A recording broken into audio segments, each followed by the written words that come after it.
Have you ever noticed your mind drifting into a conversation that never actually happened? You could be doing something simple, walking, showering, or just lying in bed, and suddenly you're deep inside a fully detailed scene. Maybe you're explaining something perfectly, winning an argument, or imagining a future where everything finally clicks into place. What's strange is, none of it is real. But the emotions, they feel completely real. You might feel proud, frustrated, anxious, or even relieved, all because of something that only exists in your mind. So why does this happen?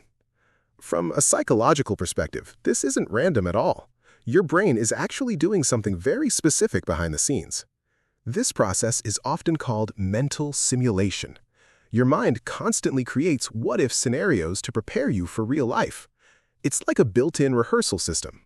Before you speak, act, or react, your brain quietly tests different possibilities. This is the same mechanism athletes use when they visualize winning a race, or speakers use when they mentally practice a presentation. But here's the difference. For many people, this system doesn't switch off when it's no longer needed. Instead, it keeps running in the background, all day. You replay conversations from earlier, but this time you say the perfect thing. You imagine future success, recognition, validation, proving yourself. Or your mind jumps to worst-case scenarios, things going wrong before they even begin. And your brain reacts as if it's all real. Your body tenses, your emotions shift, your heart rate changes. Because to your brain, a vividly imagined experience can feel very close to reality.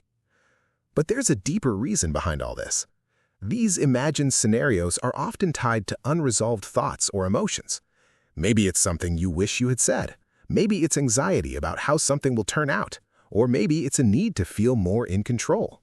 When real life feels uncertain, the mind creates a version of events where everything makes sense, where you say the right things, where people respond the way you expect, where outcomes feel predictable. Over time, this can turn into a habit.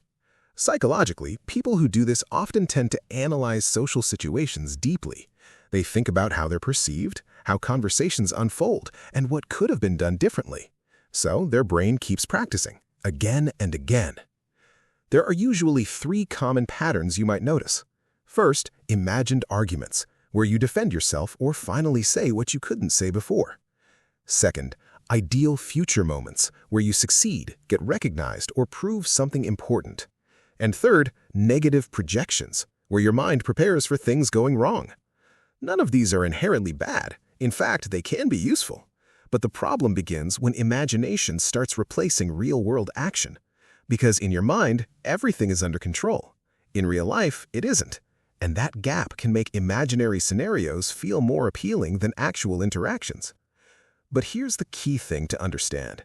Your imagination isn't the enemy. It's one of the most powerful tools your brain has. It helps you prepare, create, and solve problems. The goal isn't to stop imagining. It's to stay aware of when it's helping you and when it's holding you back. Because no matter how detailed your thoughts are, real life will always be different. The conversations, the reactions, and the unexpected moments, those only happen outside your head. And that's where real growth actually begins.